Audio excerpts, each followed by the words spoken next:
Hey,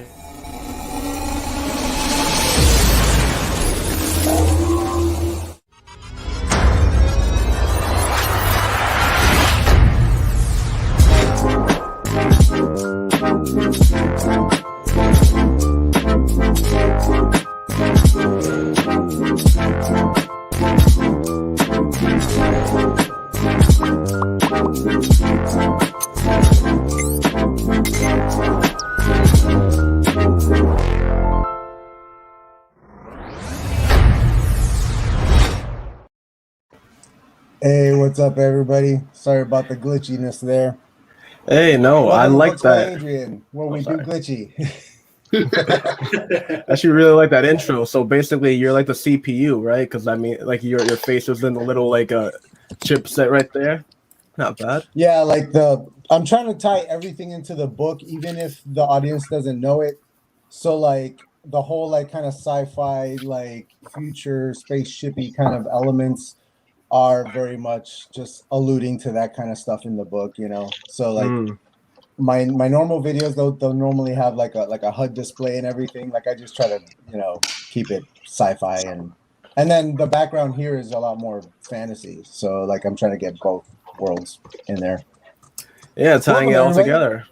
World building, huh? So let's go around and introduce everybody. Let's start directly to my left. Or my right, depending on. AR, what's your name? Where are you from? What do you do? I am AR Mirabal. Where I'm from, I'm from a whole bunch of different places, but I'm currently in New England. I am an author, science fiction fantasy. Have my first book, Allegory of the End, Volume 1, coming out in a couple weeks, shortly actually. Just have to get the marketing coming up and everything. I also have a podcast, AR's Tales, aka the ART podcast. I, interview authors, talk to a whole bunch of different people, support the indie podcast. Well, the indie community. Right on. Yeah, I love that about your show, man. You usually have at least a couple people on, and lots of fun talks going on over there, man. You guys go all over the place. I dig it. Yeah, I have those long format conversations. Next up, we have Adam. Where are you from? What do you do? Hi. So, my name's Adam Gaffen. I currently live in Colorado, although I'm a Maine native. Recently moved out here and enjoying the sunshine in southern Colorado. I just released my 4th book in the Cassidy Chronicles series, and I'm in the middle of the 5th book. All right.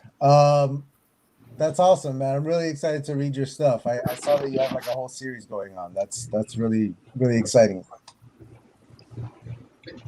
Yeah, it's fun. It's sci-fi, and I've been privileged to be on a couple of AR's group casts, and great guy to hang with. The last one I was in with Tara. So, right on. Next up, we have Glory. Hi, I'm Glory, and my channel is Glory Writes the Blues. Every Monday at 4 p.m. Eastern, my brother and I do a show, and right now we're doing, our current show is getting excited about movies, but really, if I'm brutally honest, we just use movies as an example to talk about storytelling mechanics and elements. And also, it's just fun to talk about movies. Let's be honest, you can consume way more movies than books. And so as writers, it's a lot of fun to just talk about that.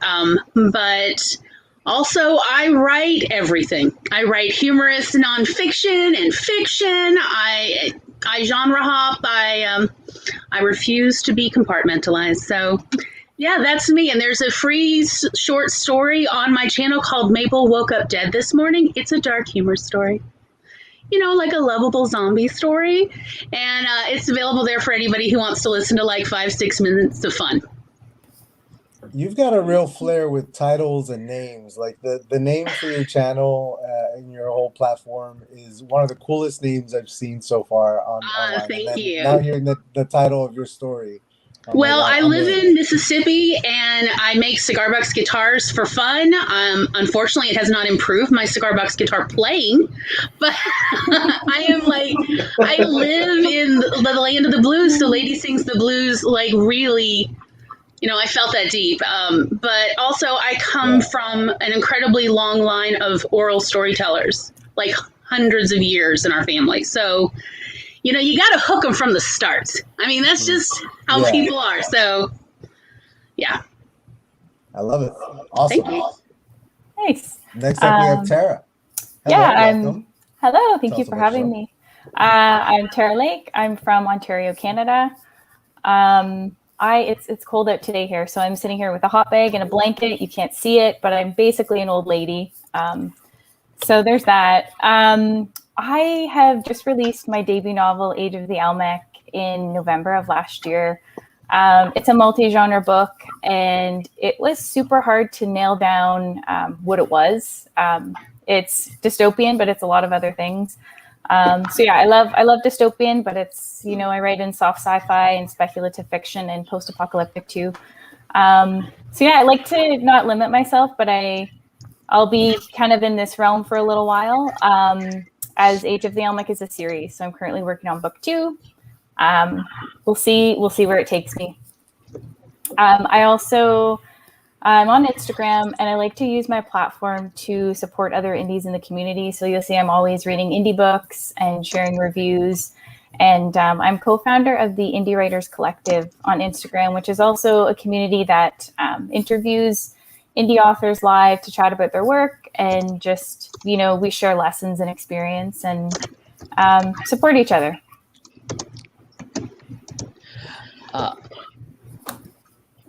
That sounds awesome. Yeah. RK, you were last in, so you're last up. What's up, dude? What's up? I'm just wondering about this layout. I mean, you got this with all the guys on top, all the girls on bottom, and me with my recently buzzed head next to all of these long, beautiful hair. I feel like we should have switched. I feel like you belong down here, man, with those locks. Hey, man. Hey, no, that's a good point. This is the order of arrival. Y'all did this to yourselves. I actually You got shouldn't have here been late. first. You I shouldn't just have been late. clicked the wrong link. So I blamed everyone except myself. In typical successful There fashion. was only one link. No, Savvy and I use StreamYard as well for our podcast. So I was like, why is no one else here? I'm all alone. I look up at the title. It's like Living as Seth Godin for us week. I was like, oh, that's not our topic today, is it? But hi, I go by RK online. That's about it for me. Hi, RK. That's it. No, come on, man. You got a huge channel. You're the master, man, dude. On. I'm in awe of you. I've been listening to your. I've been watching your videos all morning. You do incredible work. First off, your intros are top tier. Top tier intros. I mean, this intro today. Don't you just love how Adrian, mics, does the MC? I love it. Like Adrian are my goals as a host. Is like all the interstitials and all the videos and the music, and I'm just like. He just needs to make lo-fi or lo-fi music and play his play his intros with lo-fi music over it. His channel would be he'd be like Chill Cow. He'd have like 7 million subscribers. All just want to study and chill. Yeah, he'd be author Chill Cow. Yes, for storytelling. Yeah. He'd be Kosher Cow. Get all the Jewish writers, man. Get all the Jewish writers, y'all. This is for the authors that need chill Jewish music. Boom, Kosher Cow, blow up. Can confirm. See, Gloria understands that she's in Mississippi. I'm in New Orleans. We're practically neighbors. Yeah, and I'm Jewish. So, and I can honestly say, oh no. We are the Jewish Deep South, okay? Yes, we are rare. We are unicorns prancing around in the woods. We are having a cold southern day, much like Ontario. It's a frigid 75 degrees out. I know. I've got my cold lemonade here. Oh, Where's your hot bag and your blankie? AC is blowing right now. Just cold air. Class. My girlfriend and I got gelato today. All right. Ooh, I'm jealous already. You Yeah, whatever you did, you've got the energy, yeah. Okay. So hi, I'm RK. right, If you you see guys, my name, I I really am encourage. so excited. Hi, to have RK. you guys I here. can't wait to Hi, eventually run into you at in New Orleans. This is gonna be That's beautiful. my- All y'all I'm should in come to South New Mississippi. Orleans. I'm in Follow- South Mississippi. I'm I'm 2 looking at hours you, away from AR. you. Mirabal. Yeah, you got to come to New Orleans. Look at that Yes. background. New Orleans. Okay, look, New Orleans is a lot like New England, but better in every way. You're All right, telling me. well- I used to be married to someone from Vermont and would go up there several times, and I'm like, why did they burn all the food? All the food, but all the bread. Anyway, so yeah, New Orleans is like my stomping ground as a teenager in early 20s, and now that I'm fully vaccinated, it's like, oh, yes, please. Can we hear more about your stomping ground? I want to know you in your 20s. Oh, honey, the places I went in the middle of the night with no chaperones in New Orleans. Oh, I am so lucky. Glory writes the blues is trouble. Oh, did you not know that about me? I know extra nothing always. about Did no you- one. I meant to just put up my hair and maybe a little eyeliner and eyebrows because my eyebrows are so pale. And then it's like this. And I'm like, oh, shit, that happened. Excuse me. But it's just, I'm extra always. There's no chill. There's only enthusiasm and excitement. I'm sorry, y'all. What's That's awesome. Don't apologize. I want to get Yeah, Canada. love it. It's quality television. We're talking about Canada right now. Like, the party don't start till I walk in. And I'm like, I don't mean that to be, but like, I will bring the party. So you should have seen me as a third grade teacher, bringing the party every day. And the kids are like, yeah. Love it. The South and the American Midwest are the only places I haven't lived in the U.S. I actually would love to go to New Orleans. I lived in Florida for a couple of years. Well, like high school. New Orleans is everything you've ever heard, and like everything True Blood ever said about New Orleans, accurate. I don't we know don't why, live in the but South. We're more North Caribbean. the last like 3 movies I saw this week have all been in New Orleans, and I'm like, you know what? I think this must be a sign. What This movie? must be somebody telling me Devil I in need the to go to Blue New Dress. Orleans. You're What was that? manifesting it. Yeah, that Yeah. movie. Yeah. Yeah, it's all true. Everything. I'm definitely down. I mean, I want to have baguettes. No, beignets. Ben, What am I Well, I talking mean, about? we got Beignets. both. There we Beignets are go. more famous here, but Yeah. my girlfriend's a pastry chef in New Orleans. She'll make you a baguette. Ooh. I have a You huge are sweet tooth. champion. Didn't Yeah, Interview with the you said my Vampire, song. like, go to New Orleans at a certain point? Interview with a Vampire by Anne Rice. She wrote it here, and it takes Right. place here. And like you can go into the Garden District Right. and see like her stomping grounds at the time, really see what influenced her because she's just literally You're a just stomper. around her. You got your stomping grounds. We got Anne Rice's Stomper. stomp. You're stomp. Yep. I was told when I was a teenager, if you want to be a writer, you have to go experience the world. So I did that thinking that this would make me a good writer rather than no, it makes me a good storyteller. Very different area. I just love the Preach. confidence. Like, you don't walk out the door, you march. Yeah, that's fair. Yeah, no, that's a fair assessment. It's true. It's true. Nobody can handle me here. This is our live stream now, Adrian.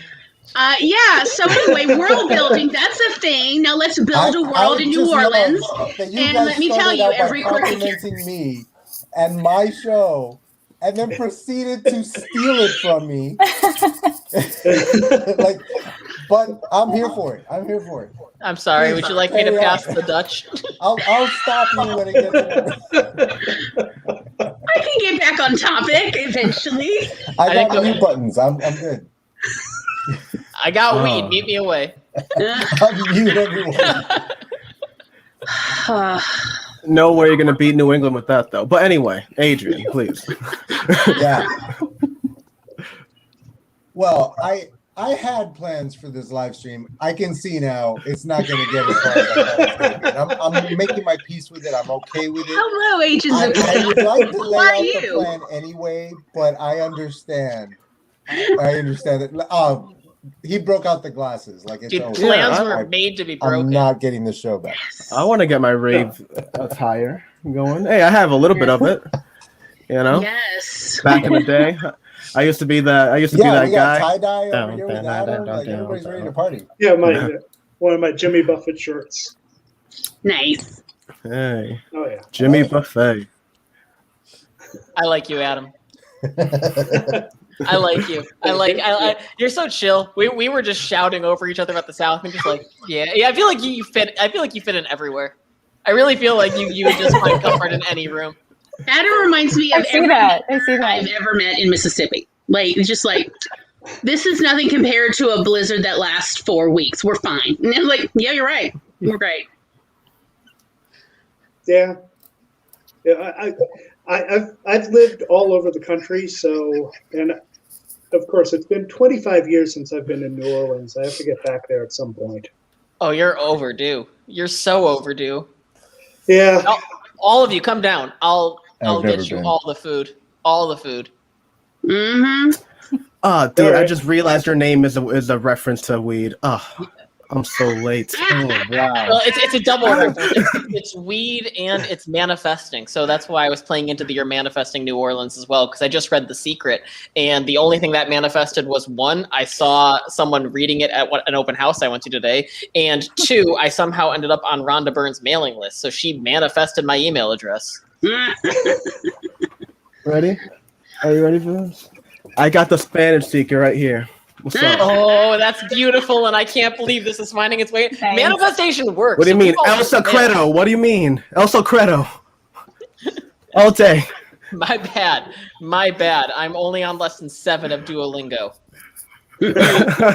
I can order food. I can't order manifestations in Spanish, okay? Adrian, come on.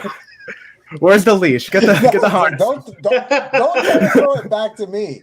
After you guys took it, and now you don't know. Don't what to loop do me with in. it. Don't loop me in. All right. You They're gonna brought throw in up this- spitballs. All right. I'm in the middle of class. They're in the back. All It's right. Tara's fault. Let's just blame the Canadian and move on. Y'all had it. You I was taking notes in the front. Really pissed off. I didn't hear that. You cut You're out. cuddling. Oh, I said it's your fault. We're going to He's blame the blaming- Canadian and move on. I mean, yeah, it's a great song.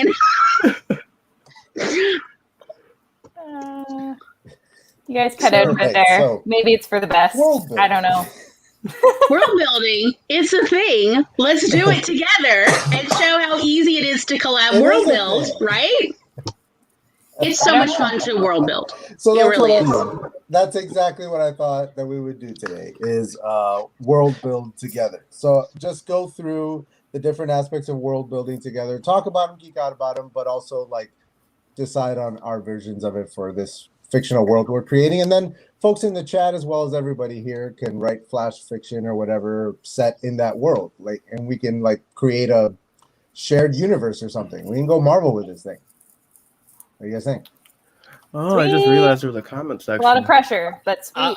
I'm Yeah. still insecure about. hey. Perform. Did you know this is performance art? Mirabal, how many languages do you speak? All right, here we go. 2. Okay. I mean, like Never mind. 2 real ones, but then if you want to talk about bullshit, How many I mean, fake ones? Like What's funny 18, is because I just made up. we've 16 lost the of them. chat too. You like, just made up no, another one on the spot. You Okay, know. I'm sorry. Well, languages come into world building, especially when you're making them up. So suck it, Adrian. Yeah, I love you. I hate it. That is a I great point. hate Tolkien and everything. Like, I love to make languages. You know what? I'm gonna write a whole like epic because just to show off my flex. Hello, here's all my languages. And I'm like, shoot me now. You know what? I actually have a segue. Like, I actually hear where kinda- you're coming from, but I feel like he had to do it first so that everybody else could bitch about it after. You know what I mean? Like if he didn't do it as perfectly as he did, some other There's asshole so would much have to done a bitch terrible about job. Tolkien. Are And you we would have kidding? been stuck with that We shit. didn't need it all. We had so much already. Sorry, AR, you were going to say something. Yeah.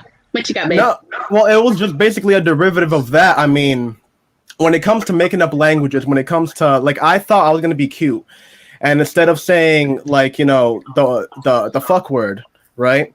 I was gonna like replace it with like The an fuck E word. What are you or trying to like an say? I.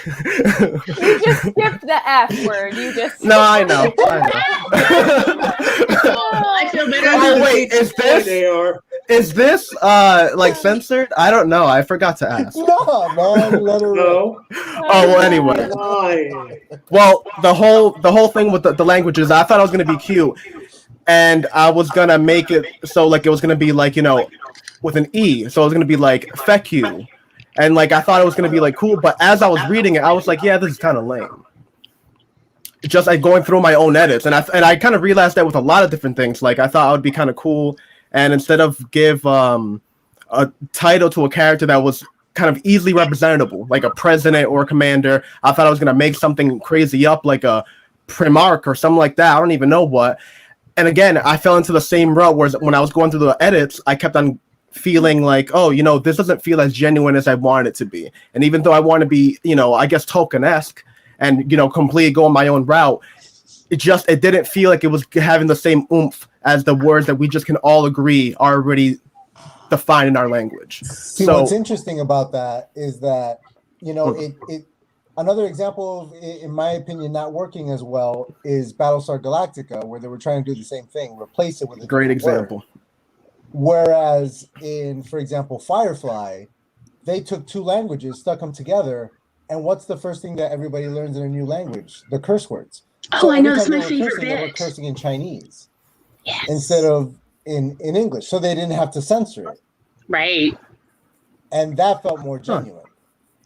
Yeah, I mean, we did that in there's That's a American good point. in the 40s, 50s, and 60s. Everybody cursed in Yiddish because television could play that and not censor it. So the words that they use are the worst words. They are, my mother forbid me to say these words as a child. Like, Mommy, what's shooping? And she's like, no. Like, you have no idea how bad it is. But like the censors were like, oh, Americans don't know that, so it's fine, you know. It's wonderful to curse in other languages. It feels perfect. That's a song by Salt and Again, the Pepper. first thing we Shoot. learned. I feel like when you're making up words, Shoot. when you're making up words or like titles for people, it sounds awkward and weird to you because you've just made it up, right? It's like, is this believable? I don't know if I believe this. And then you have to sit with it for a while. And sometimes it's like having someone else read it, you know, to see if it feels right. I found that when I was making up titles for characters in my book, it was like, this sounds kind of cheesy until you sit with it for a while and repeat it, you know? Yeah, it needs to gain weight Yeah. as a word to have meaning to us Yeah. so that we can then give it to the reader, to the audience, to the listener. Because if we buy into it, they will. But if we're still like, a little on the fence, it's okay, then they can't maintain that suspension of disbelief. Mm-hmm. Yeah. Yeah. What I found when I was writing mine is that two of the polities I have in there. One is the Asteroid Miners Guild. So, okay, so it's a guild. So they're involved in negotiations and they have representatives. So, you know, the power structure is going to reflect those terms. So you have the representatives, and then you have the negotiators, and then you have the moderator, who is the one leading the whole thing. And Artemis, you know, has theoretically a proper political structure with a council of ministers and a president, but it's all really ruled by these four families behind it. And the person at the top of the four families is called the primus. So, in choosing the names of the polities, that gave me the direction for the words I was going to use for the leadership. Yeah, that's a good point. It's interesting. Yeah. So when you guys are world building, what's usually the first thing that you start with? Is there a particular like starting point for you, or does it vary from project to project? Like whoever wants to chime in. You caught me kind of at a great time. I'm doing like crazy amounts of world building. Like, you know, it's real for me when I have to crank out a notebook because I usually keep everything in my head. And where I'm at right now is I can't really say where I start because the idea just kind of flourishes and I just always go and build from that point. But I can tell you where I need to starting is making a time frame, because everything. It's one of the first steps that I have lined up. Yeah, it really is something that I'm always coming to terms with, where I will get to, like, you know, level 9 and then realize I have to go back to all the way back to the start and actually really timestamp out so I can get an understanding of, especially when you're doing the type of world building where I'm at, that you have a whole bunch of stories that all exist within one universe. So, and you can't, while I'm writing this book, I have to make sure I'm not creating ripples for my fourth book or my fifth book down the line. And I have to make sure that, you know, almost the same thing that Marvel does, where we just have the trailer for that new 10 Rings movie coming out, right? And then you go back to Iron Man 1, and one of the bad guys has the tattoo of the 10 rings on his neck. I mean, talk about world building, that's masterful. And, you know, Stan Lee, masterful. So I'm just trying to project that same idea. So to me, the heart of everything is a good timeline and understanding where every dip and dive is going to go. And from there, you can really flourish. You know, you can put the trees down. You can put where the roads are actually going to land. You can put a McDonald's in the corner. But you have to know where the roads are going to be laid out first. What's interesting about what you said is when you brought up that you would get to a certain point in your process and you'd have to go back to the beginning. It happens to me all the time.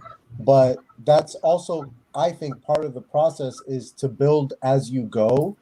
Like, one of the worst things that you can do is to sit down and build a world with no story in mind, just building and building and building and getting every detail and all the history and all the whatever.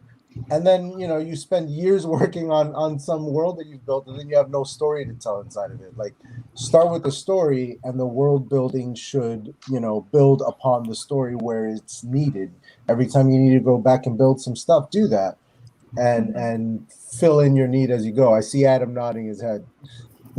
Yeah, well, you know, I'm in the fifth book of a series. I'm in the fifth volume, which is now at like about 500,000 words in all of the books. So that's kind of what I've been doing. I started very small, and as the story has progressed, you know, the world has been built outward as logically as I can manage. You know, I try to make sure it's internally consistent, even if it, you know, I do take some liberties with various historical things. And since I'm not actually logged in to StreamYard, yes, James, I did see what NASA is calling the Lunar Colonization Project. They've been calling it that for several years, but my name came first because I started writing it in 2010. I have documentation. Oh, so there's a connection between the two of you. Between the I got it. So that's interesting. Man, so okay, so in my setup for the episode, I had the lineup set up for starting with a thought dump and then moving on to a basic place and time in your world. Okay. How do you guys like approach the whole like thought dump thing versus the actual like, hey, this is where my story is gonna be, and like nailing it all down? RK, like, you've got a couple of books under your belt, right? Yeah, I mean, they're all pretty shitty, though. I wouldn't use me as an example. Spoken like a real writer. As far as like world building is concerned, though, I mean, so I think the best advice I was ever given, I think it was on my buddy's podcast, The Right Direction by A.G. McDonald, and it was just start with a map. Just start with a map. It doesn't need to be anything like big. It can just be, you have a notebook out and you just sort of like draw a doodle. You add a river, you add some mountains, and you can sort of start developing conflicts the more you look at it. If there are mountains in the way and you want to have a mountain civilization, you're going to have to ask questions of like, where is their water coming from? And then that's going to lead to, okay, if their water is coming from over here, do they own this land or does someone else? And if someone else owns it, that's going to create conflict, because the first thing any civilization knows, hello freshman history, is you need to have water. We had the mountain tribes that found rivers that went from the melting snow on top of the mountain down to the rivers. And then we had the freshwater lakes and saltwater ocean tribes as well. So answering questions like water, answering questions like food, and all starting with a map and looking at that visual representation is a great way to introduce the different civilizations that you have. Obviously, if they're surrounded by water, they're going to be more water-based as a civilization. If they're surrounded by forest, more forest-based, and you grow from there. And so that's what I sort of did with my last book, Father in the Forest, which, for all of its faults, I feel like the continent itself was probably one of the best worlds I actually built. I knew I wanted to have 3 main continents. I knew I wanted them to be connected at one point in history. So as AR commented on of time frame, I knew that there was a time frame that it was all based around when a star touches the Earth. Massive events happen. The last time it did, the massive continent separated into the 3 continents, and I sort of went from there. I knew that there was a forest, so I was able to build things around that forest. I knew where all the primary border towns were, where things that made sense as seaports would be. Where the book takes place is loosely based on New Orleans, so I knew that had to be a port town. But then to your point on wanting to build the world as you go, and as AR brought up with Marvel with the 10 rings, I also was very aware that the more details I included on individual excuse me, my throat's really acting up all of a sudden. The more details I included on individual characters, the more I'd be able to expand later on if I wanted to expand the world. So if I did go into detail on a sky pirate uniform, I'd be able to say, hey, if I ever expand this book into a universe, I now know that there are sky pirates that wear this uniform that I can now have fun with. So it's a kid's book, so I try and keep it somewhat appropriate. I was about to make some jokes there about drugs, but probably aren't going to show up in the kids' books, maybe in the adult adaptations of it. Actually, speaking of which, I was thinking today, while I was doing my cardio, how awesome it would be. Not awesome, but how much would an erotica author sell if they also linked up an OnlyFans with role play of their books? Want to know something really weird? I've thought about that before. Like, can you imagine that? It would have been like if Star Trek also owned the porn of Star Trek. They'd be making so much more money. Yeah. Porn always follows like the latest like technology as well, so it's always Rule 77, right? Yeah, Or something 22. like I don't know. Some that. If shit. it exists, there's porn about it. Yeah. So I think erotica authors to could get the also rights produce. to both the regular and the erotic version. Well, I thought about that because I was watching this not Netflix on Hulu. Wow, I'm combining all of the fun things. Documentary on Hulu about erotica authors and like the lives they. The Naughty Books one? Naughty Books. Yeah. I just watched that and was like, sad. wow, hello. I gotta mommy watch issues. that. But anyway. It's kind of sad. Like, I gotta they're watch so famous. That but genre they're not. fascinates me. It was everything I had suspected about writers trying to deal with perfectionism and that writer's block, that freezing up. I was like, oh, here we are. Yeah, it's rough. RK, you made a great point about the map, because I had done a map probably 30 years ago, which was breaking up the United States into a bunch of separate countries.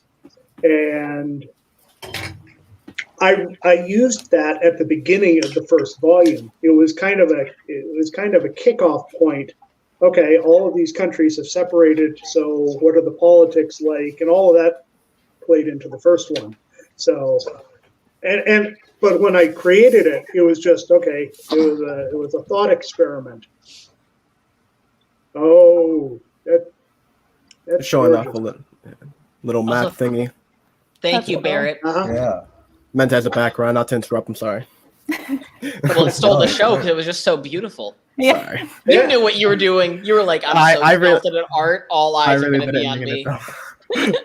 That's what I get. Lesson learned. God damn it. Yeah, you're too talented, man.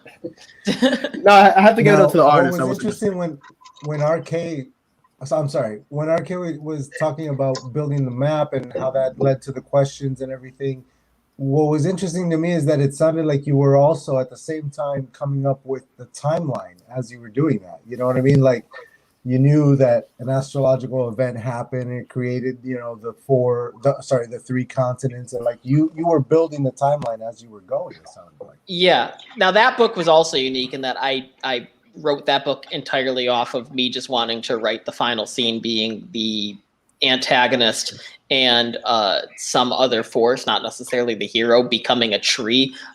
Pretty much any book I've written in the past involves someone becoming a tree. I just like that. It's when I die, I want to be turned into a tree. You're gonna be telling that to a therapist for a couple of years. No, they kick me out of the office way too quickly, man. I never get to that part. So I don't know. It just always ended with a tree. It always just ends up with a tree. So I wanted them to become a tree. So the ending scene I knew before I did anything, which was them spiraling and they become a black and white tree. And that's ultimately how I started writing the book. But I did start coming up with the timeline as I developed it of, okay, so this event happens every 1,000 years. What happened to it before the first event? What happened to it before the previous event as well? You don't have to go too far back. I thought 2,000 years is more than enough time covered. Yeah, I thought the same for myself. I went back about 3,000 years. Tara, what about for you? Like with everything from the thought dump, process all the way through to the timeline, before you even get to writing the story, just creating the world. Like, what's that process look like for you? It's messy. The first thing I needed for this book was to just know, I guess, like the why, like what has happened. So basically a global water crisis has from man-made pollution just kind of made the water toxic, wiped out millions of people. So there's a few thousand survivors. So it's, dystopian, post-apocalyptic. And then I had to decide, okay, where are these survivors going to be living? So the setting was kind of the next thing. So they're in the Porcupine Mountains in Michigan. And it was like, okay, so there's mountains, there's a big lake. Basically, who are these people? How have they survived? And just kind of sorting out all of that stuff. Are they divided? Are they united? There's a big lake. It's called Lake of Clouds in real life, and I've used that in the book. And so there's actually 2 colonies that have been divided by this lake, and it's the water's toxic, and so there's a lot of hostility. So I guess just what is it about, and the setting were the 2 biggest things, and then just kind of establishing the people and their way of life and all of that jazz. A lot of those details though about the characters and their way of life kind of came through layers, revising the story, several drafts.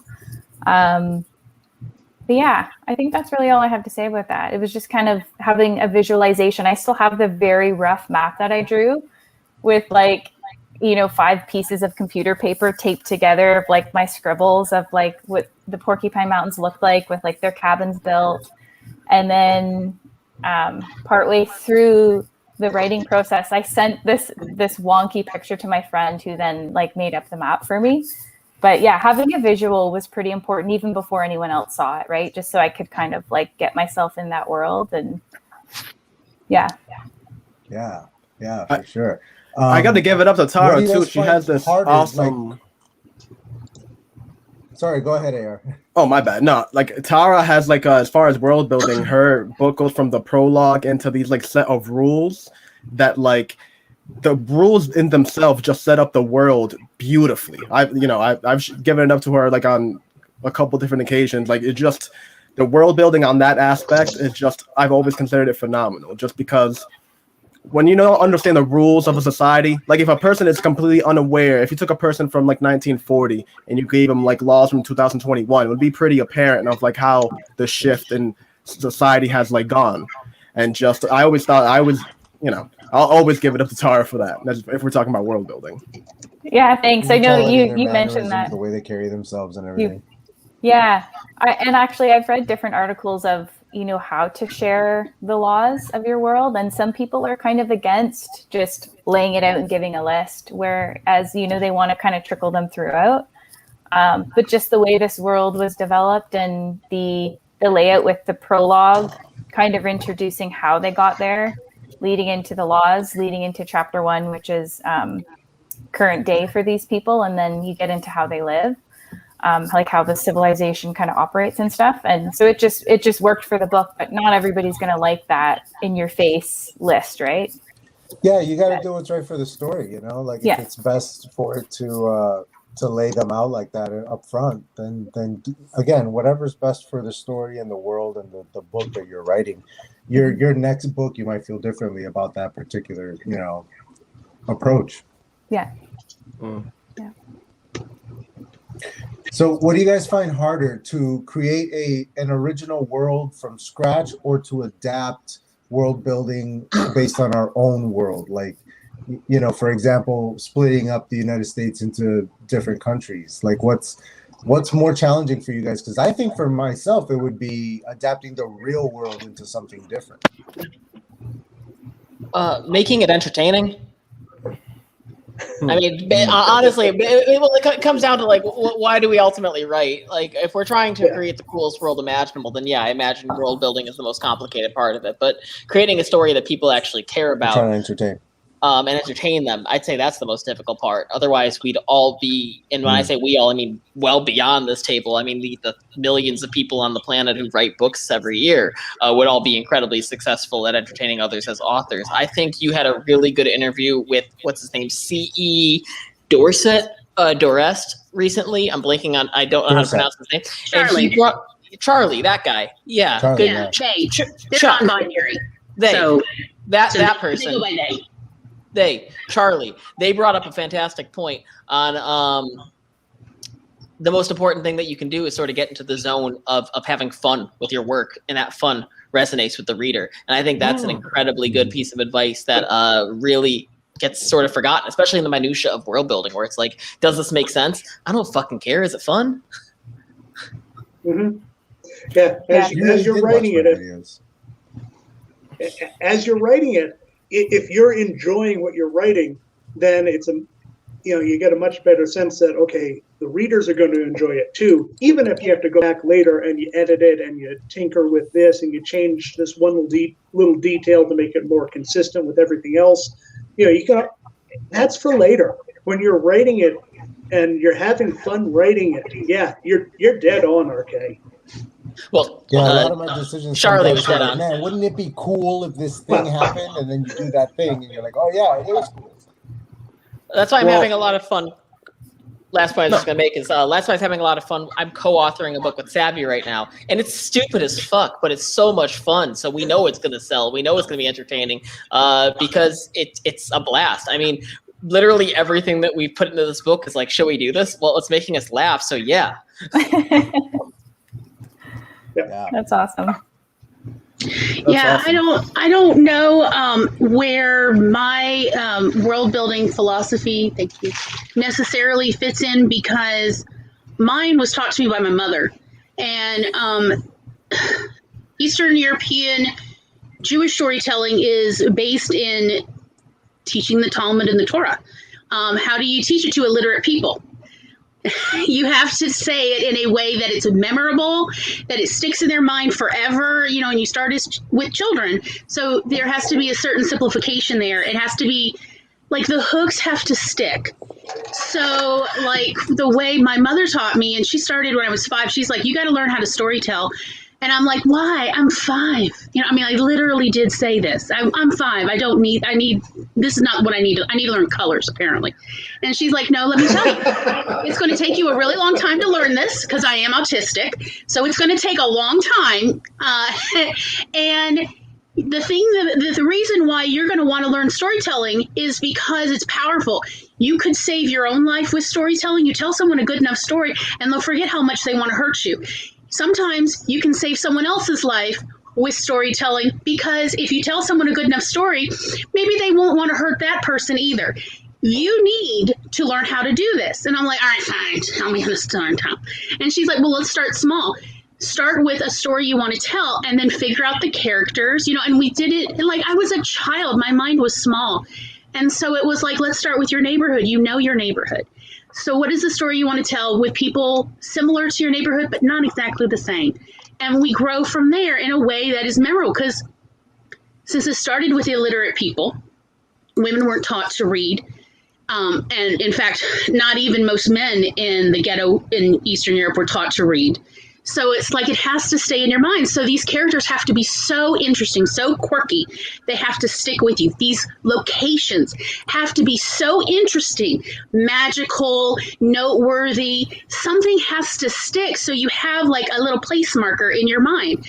And then so when you have so many memorable things, characters, place settings, and conflicts or stories, then from there you go out and you go, what kind of world would they live in? What are all the implications? And so like over the years, we just kept growing the idea of how to tell these stories. And that's where the world building was organic. And, when I was older, I was like, I don't know how to tell big worlds. Here's what happened. I got a fictional character. My first fictional character was when I was 14. And I didn't know how to write fiction. I've always done nonfiction. And the second fictional character showed up when I was in my early 20s. And that one, I was like, I could not get them out of my head. It was 2 characters, and they kept talking, and they would not shut up. And I was like, I'm going to actually have to learn how to write fiction. I mean, like, I did not want to learn how to write fiction because my jam is nonfiction. And I had to learn how to do it. And I was like, but the problem I realized pretty early on, since one of them is an archangel and the other one, a suicidal teen, if you will, sorry, trigger warning, that I need to know who these characters are, which means, you have to do backstory, right? Because you need to understand them for yourself before you can give the kind of discussion that makes sense in the story. And realizing, well, how long ago did the universe start? 14 million years. That's right. I had to sit down with my brother with 4 sheets of paper taped and figure out a timeline where the darkness spoke and the light was born, and go from there. And it's like, are you kidding me? But that was my 20s of like learning to world build in an organic way that works for the story, is like will work for every person you tell the story to, whether it's oral, whether it's written. It has to feel real, but also like, I need to know more. When will you be writing more? That's sort of like a story addiction. So like, because we love story, that is what gives us that joie de vivre, all of us, and not just writers, listeners. We need that. This is like the reason we keep going through this veil of tears, is for every story, this world hurts a little less. So we need to give them that, and that's what everybody wants. And so it's like how to do that. And so that was how I learned world building, was in a very organic way that I guess was incremental for what I was capable of at the time. And now I don't know any other way to do it. It's incredible that your mom started you so young and also like taught you such an important lesson about storytelling. Those things she said to you about getting out of bad situations with storytelling, that is part of the Ashkenazi Jewish tradition of stories, comedy. That's what saves your life. I mean, and you can see that in the history of Ashkenazi Jews, including the ones who came to America and got into entertainment. Of if you can entertain people, you can live. Like, they'll feed you so that you can tell them more stories, more jokes, more music, what have you. Wow. But with autism, it's a communication disorder, which means I don't communicate the way neurotypical people communicate. So I have to learn how to mask, how to communicate in a way that makes sense to everyone else. But the other side of autism is mentoring is very difficult. So I can read in a book how to do something, and that makes sense to me. And I learn it pretty quickly. But when a human tells me how to do it, it doesn't stick. And I need to hear it like dozens of times. And so that's why she's like, we're starting early, because you need to know. And because, autism ran in her family. So she understood this is how we do it. We start early because you're going to need the time. So it's partly like knowing our own family history.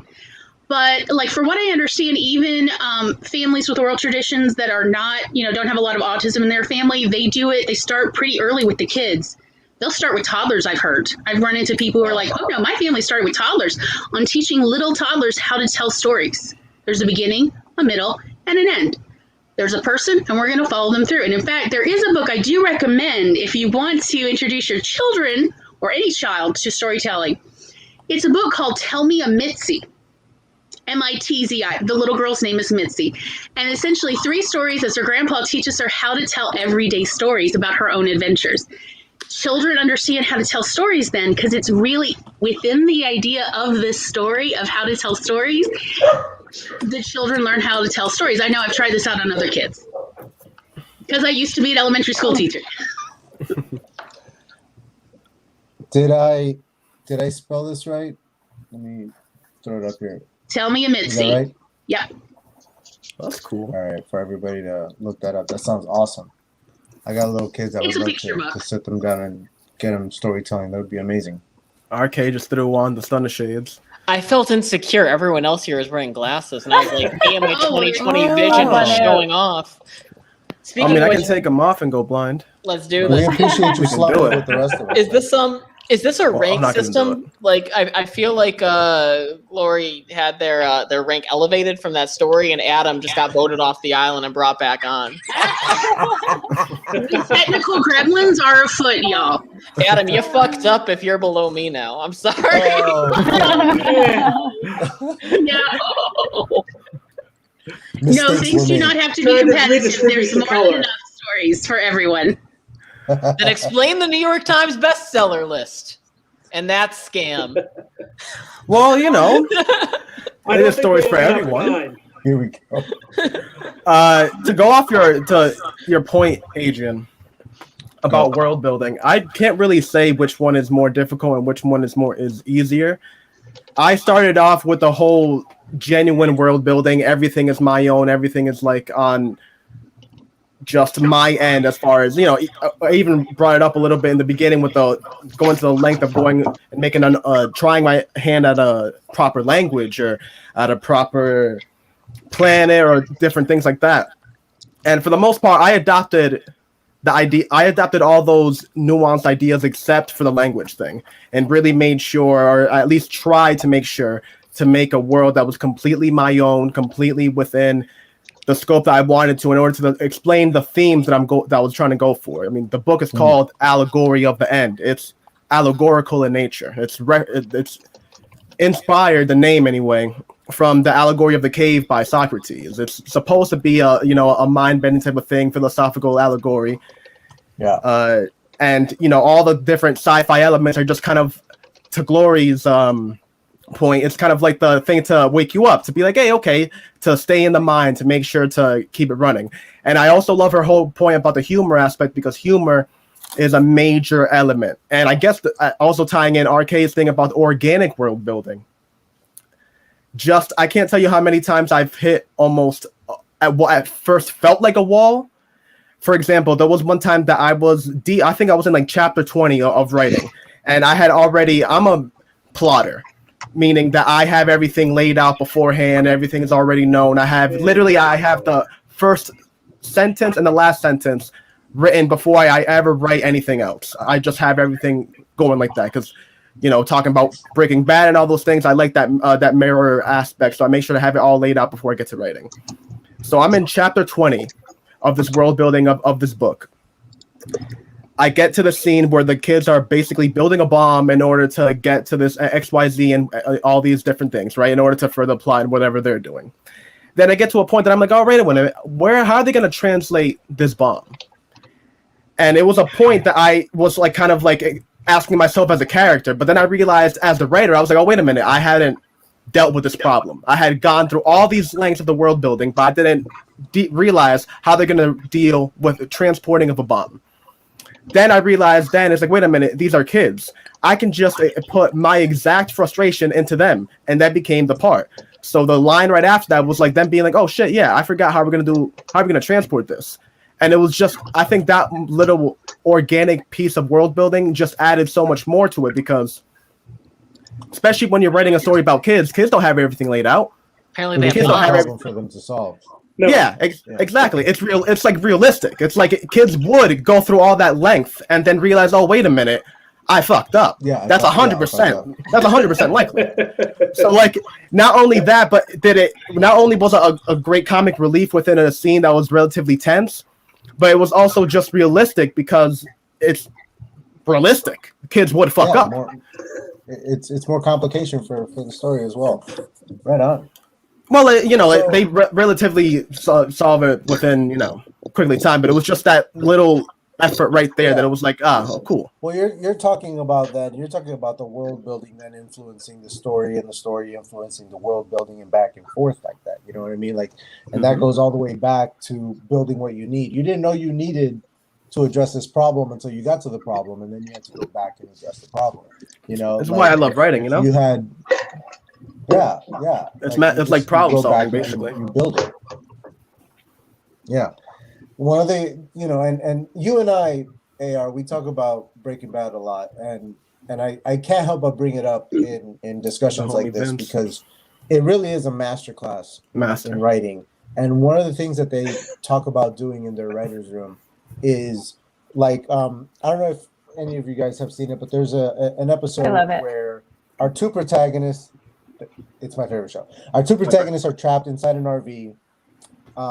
They can't drive forward. They're boxed in. Behind them is the cop that's tracking them down in his car. Like, they are trapped. They have nowhere to go. They are as good as caught, and they have to get out of this ridiculous problem. And inside the scene, the characters are shooting ideas back and forth, and every idea is more ridiculous and ineffective than the last. And they're all terrible ideas that lead nowhere. And what the writers are talking about in their interviews is those were our ideas. Like, all the ideas that we were throwing at the wall, these characters ended up rattling off because none of those worked for us. And we had to work on this one problem for 2 weeks. And what took the character, 2 minutes to solve in the show took them 2 weeks to solve in the writer's room. Because you have to be that smart. You have to get through all of the horrible ideas, all of the wrong ideas, so you can find that one little diamond piece of oh, this is the one that works. Mm-hmm. And that makes your character look incredibly smart. He thinks on the go, he's sharp. He in 2 minutes he solved this problem. It took the writers 2 weeks to do it. Mm-hmm. You also said writers plural. Yeah. I love Walt. He's amazing. That character arc, how he changes, is incredible. Yeah. I was just rewatching the first episode. You can legitimately show somebody the pilot and show them the finale, and they're two completely unrecognizable characters. Yeah. That there's just wow. Yeah, but even then, the pilot has the whole his chemistry monologue talking about what chemistry is. It is the study of change, basically, and talking about how change. And I think the ending of it is talking about how something it's first decay, then reanimation, then it starts with an M. It's growth, decay, then transformation. Yeah, but growth, it's decay, then transformation. I can't remember. So. No, it's not mitosis. It's not osmosis. I can't remember. My background's biology. Well, it starts with medicine. Man, I can't think of it. Oh, I have the internet. Metamorphosis? No. Metamorphosis? Yeah. Metamorphosis. That's what it is. Is that it? Okay. I right. It's decay, growth, and then metamorphosis. Yeah. What are words? Yeah, there it is. What are words? It's funny. In a group of authors, by the way, how long does it take 6 authors to think of a word? Answered right now. I enjoy this game of password. Is no one else? Going back to your question, Adrian, about what we find is easier to build in. I think that really depends on the person and the genre. For me, my book kind of started off as dystopian, so I knew that I needed to build off of the real world and a realistic place here for this possible future to be believable. And that was awesome. It had its challenges because there was a lot of research to do, but I think it just depends on the writer and the story. I haven't tried building a world outside of Earth, something fantastical. So I don't know if I imagine it comes with its own challenges, right? But sure, yeah, I mean, definitely. Especially if you're building from scratch, you got to consider everything. But what's interesting when I do it, and this is a good segue into the next topic, which is the rules, right? The rules of your world. When it comes down to that, for me, the rules of Earth are the baseline, and I build out, even if I'm writing a story that doesn't take place in our world, our general rules, gravity, all that kind of stuff are the baseline. And the only thing I need to worry about is what's different on this particular world. What's unique about this particular world's story or this story's world. Right. How do you guys feel about that? Well, I think about what is pertinent, on other worlds, other planets. Since there's so in that same story, the paranormal story with angels, there's Gabriel, who had a previous civilization that they loved very much, what we called the purple ponies in workshopping. And Gabriel was still upset thousands and thousands of years later for having to destroy them when it was obvious they would never reach true sentience. And it's like, well, what kind of world do we need where purple ponies are things? You know, like, what, and going, okay, what is necessary for the story? And beyond that, let the readers figure it out on their own, because they'll probably come up with something better than me. Yeah. But like, so you obviously need to be able to have life get to the point of some sort of quadruped system. You know, and like it was, and this is true, literally breaking out my old childhood zoo books, because there's excellent issues about horses in my old childhood zoo books about how the evolution of horses, and going, okay, we'll go from here. So like, you know, the story informs the world and what you need to talk about and what you can just leave vague. Yeah. Yeah, Yeah, rigidly leaving defined room areas for the of imagination, right? I'm sorry, Adam, what'd you say? Oh, just misquoting Douglas Adams' line, rigidly defined areas of doubt. Oh, I love Douglas Adams so much. Douglas Adams I quote like that about quote. deadlines. Yes. Rigidly defined areas of doubt. Whoosh. Yeah. But yeah, like Charles Strauss's ideas in Saturn's Children, where he took, it's mostly in our solar system, but humans no longer exist. And so what does that look like to AI, to what we would call automatons? What does that look like? What does planetary action look like for them? Like, as far as like, they could be on moons that we as humans, organic beings, cannot.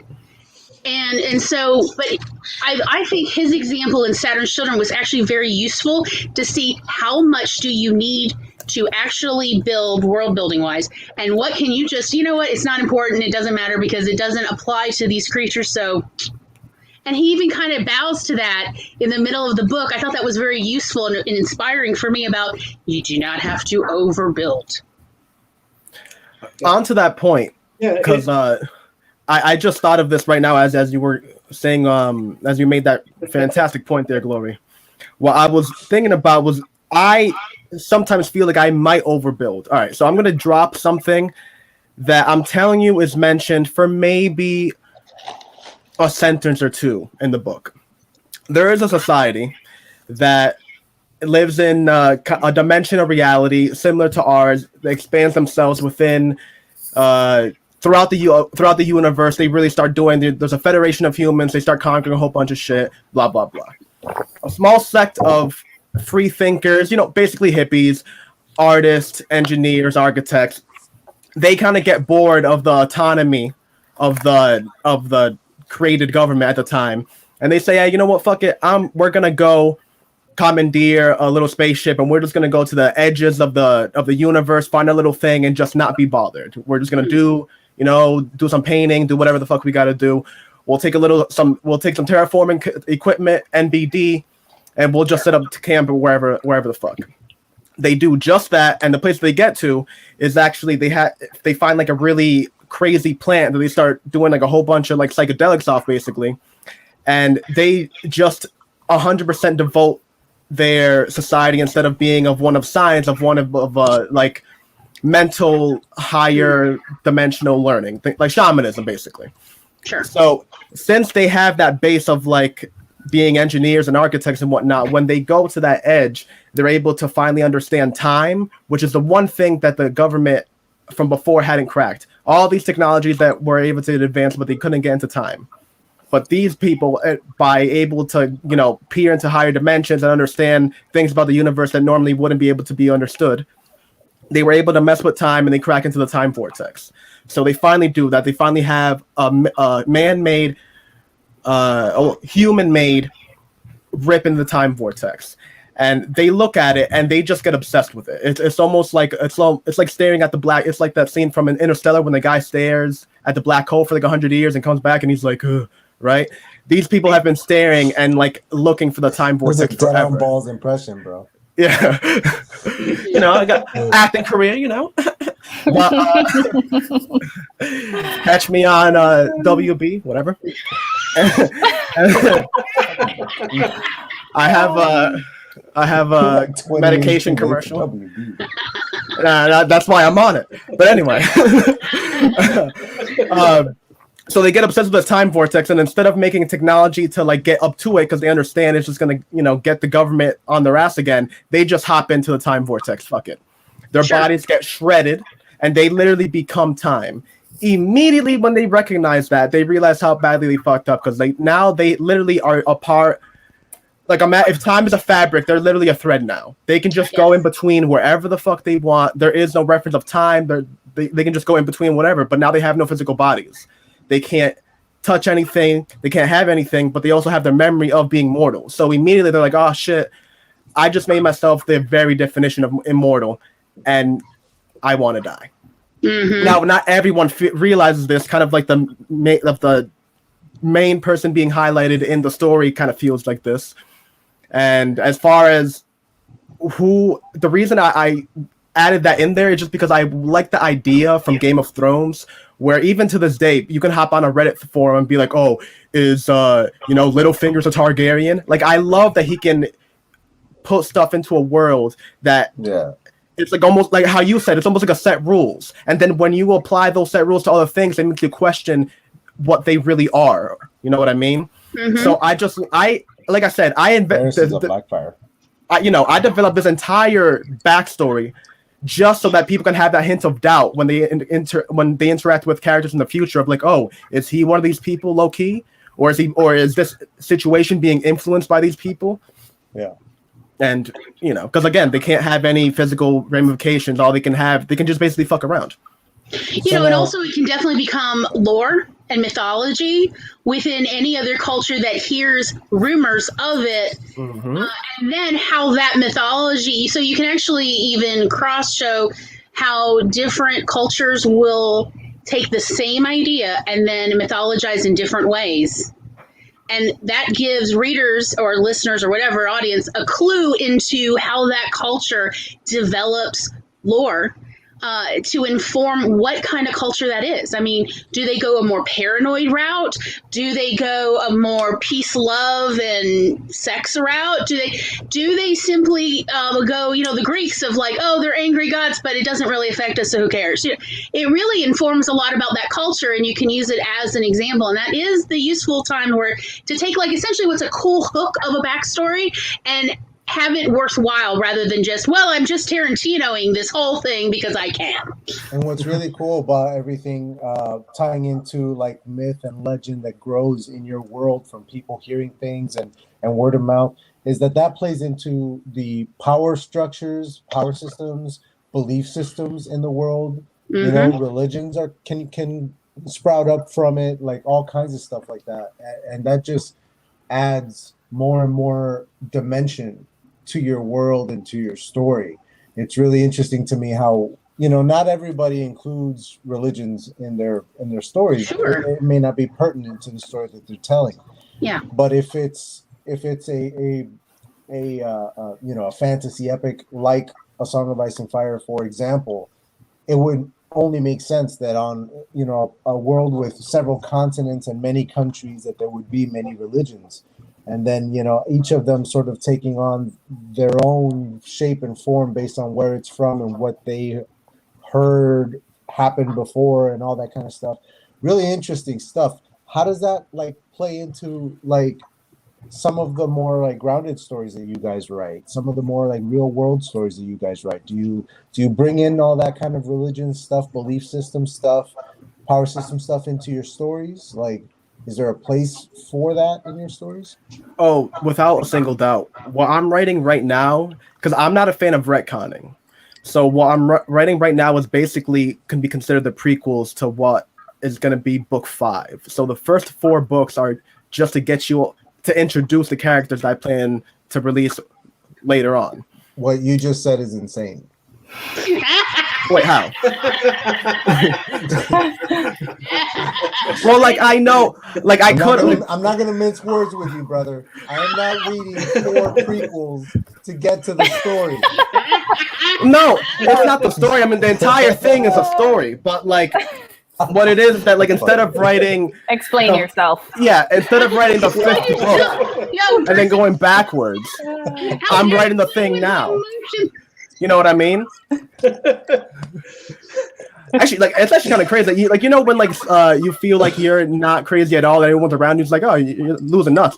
I don't feel like what I said was any different at all. 5th book is what it comes out, introduces the character that's been talked about and referenced since like 4. It's like what Marvel did with Infinity War. It's very Star Wars, right? Of like, come out with a new hope, exactly. and then eventually will expand out to all 9. But in the meantime, this is the one that'll hook you all, and so this is what I start with, and then I just do prequels, and I mean, like, there's nothing wrong with that because you do have to play into the hooks. You have to play into what will grab your readers, as well as what will grab your core demographic. Every writer, every storyteller in the world has a core demographic. And as long as you always play into that fan base, they will support you no matter what crazy things that you do. Full Tarantino. Yes, it is. I agree. And it works. So do it and have a great time. Just don't tell them that there's 4 prequels, just like, it's a bonus every time you release. And you're like, hey, I got this. And again, your core demographics will always follow you. You know, that's that whole like raving readers thing.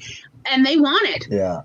Let them like AR, you gotta be careful with how you pitch that, bro, because what I heard was like when people are like, oh, hey man, you really need to get into this show, but you know, skip the 1st season because they didn't really know what they were doing, and then it gets kind of good in the second, but the 3rd season is where it really gets good. And I'm like, I do that all the time with TV. But that's just poor writing. No, I never if it's a BBC show, I start with season 3. And if I like it, I will go back to season 1 and 2 because BBC takes a while to like get their legs. See, if it's not worth starting at the beginning, then I'm just not starting it because I start at the beginning. It has to be perfect or I'm going home. Yeah. No, it doesn't have to be perfect, but it has to be good from the jump. If it's not good in the beginning, I don't think you understand how like Hollywood or British Hollywood works. I think mediocrity is the rule of the game. Yeah, like like what you're talking about, Adrian, I think is a difference between world building and good writing. I mean, people, especially now with like the whole indie market like exploding because of Amazon, I always like hear like random like post or like someone like commenting about like, oh, I have this idea about X, Y, and Z. Can I write it? You can write whatever the fuck you want if you're writing it well. The Titanic. Does anyone have a question about what the fuck happens at the end of Titanic? It's a 5-hour movie. It's one of the highest selling. It's my question.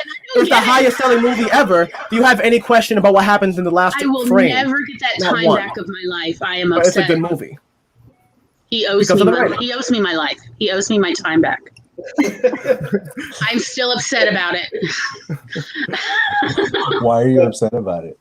Because I will never get those hours back of watching that damn movie. When I came back from the Philippines, everybody's talking about Titanic, and I go watch it, and I'm like, the hell is this? This is not turn it off at any moment.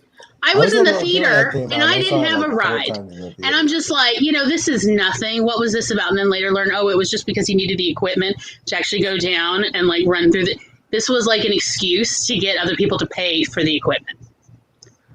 Yeah, James Cameron's a man. I feel like AR didn't really get to explain himself. Are you for books 1 to 4? Is each book going to be from a different character perspective or about a different aspect of the world? Like I'm really curious. Well, no. What I was like segueing into is that basically what the 4 books are. Well, like kind of like the intro is like the story of Jesus, basically. Mm-hmm. It's like it's bringing you through what the start of the religion is to the point that when you get on to the later books. And again, even just the introduction of that is like I'm just saying that to writers. Like that's kind of how I think of it. I don't actually think of it like the 5th book is like what I'm getting to. I mean, the first 2 books are awesome to me. So what the whole thing that I'm doing is I just started to, instead of writing book 5 and then having the Jesus character as like a lore background, I just started that you get the story of Jesus basically from the beginning.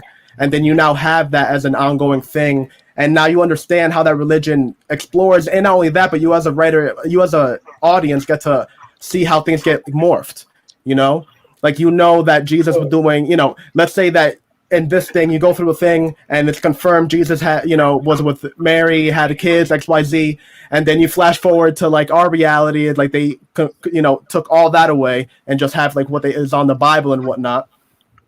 And it's just, I think it's like cool to like have the back and forth to be able to go like, oh, well, we know what these characters did versus. I'm starting to understand what you're talking about. You're talking about like what really happened versus what everybody thinks happened. Yep.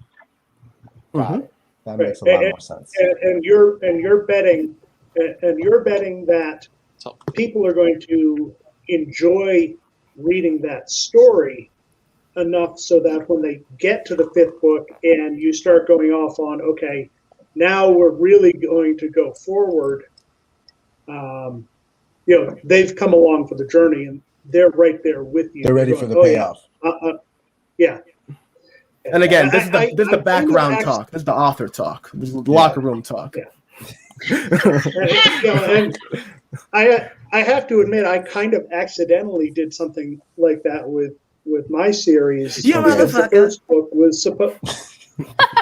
The first book was supposed to be, you know, a standalone. It was supposed to be, okay, here's the story, beginning, middle, end. You know, even wrote a little 2-page epilogue, which, you know, did the little wrap up. Okay, this is what happened to these characters, and left it open enough. And then I went to write the next, you know, another book, and it just wasn't working. It wasn't working. I got, you know, I don't know, 5,000 words into it, and it was like, okay, there's something missing. Well, if I dropped it back into the universe of the first book and brought those characters back, suddenly it all worked. And it's like, oh. So the first book ended up turning into sort of a prequel. It not quite as related to the other ones. It's set earlier. It's much more narrowly focused on just the 2 main characters. So yeah, something like what AR is intentionally doing. Yeah.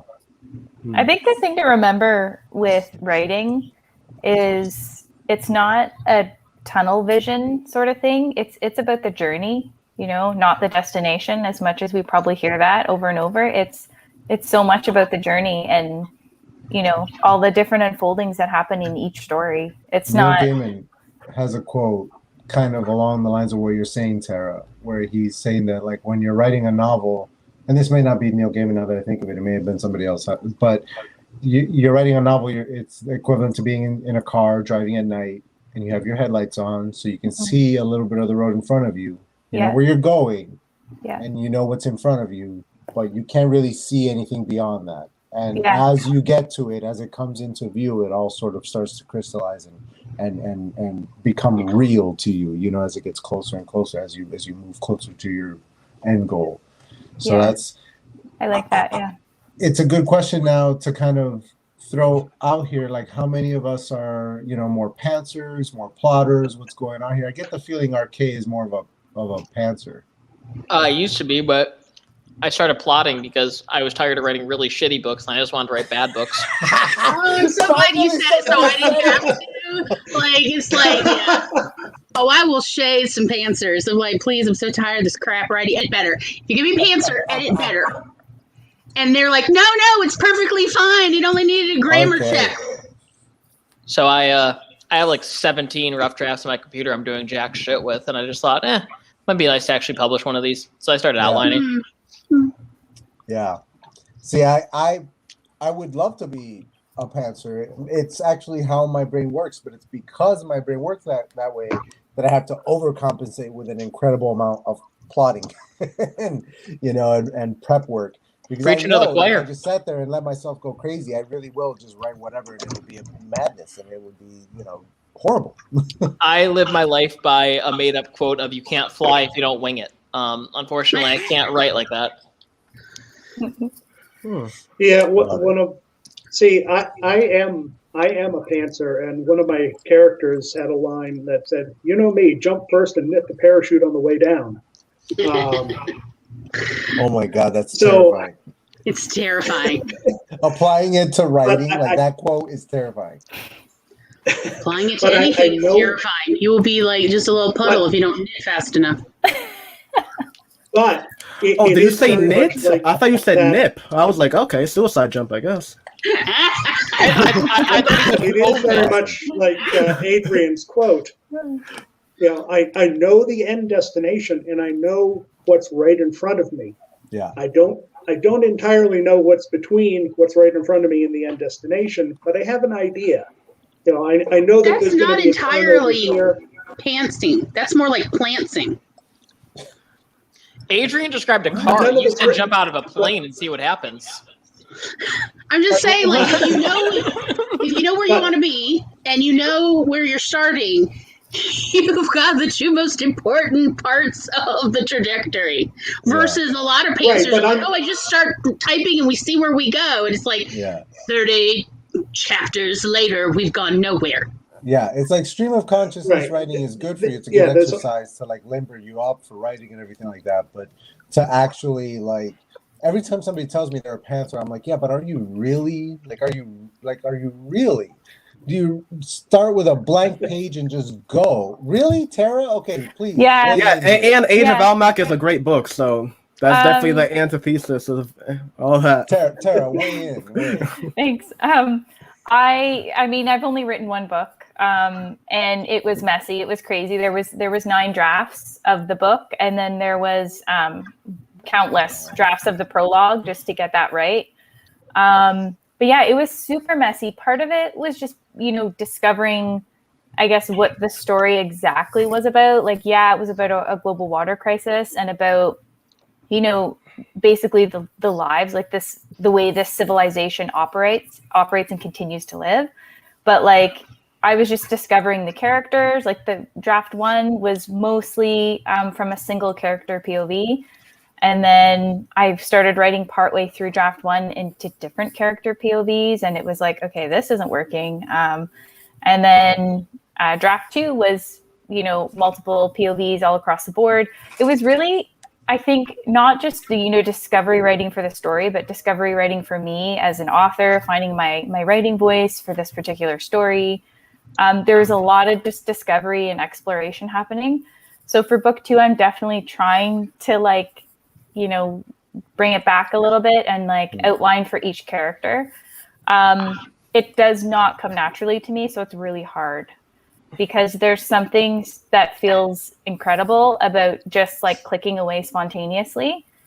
And I was okay with the hours and hours and hours of editing and revising. I was okay with that, but I'm hoping for this book again, since I've already written a book and I have an idea of what to expect and where I'm headed, that it'll just be smoother. But yeah, my outlining goes as far as I have a few plot points that I want to hit. And then I have in my computer, I have a document on Word for each character, basically touching on, okay, their strengths, their weaknesses, their fears, their greatest desires for book 2. And then some different historical points about them and things that won't be included in the book that I need to know. But it's mostly character plotting, which probably sounds crazy, but yeah. I want to address this comment here by Writing Violet, because George R.R. Martin is, by his own admission, not a pantser. He's more like what I consider myself, which is a gardener. He calls himself a gardener. That's what I call myself too. He doesn't do plotting and pantsing. He does architect and gardener. So the architect is what we would all think of as a plotter.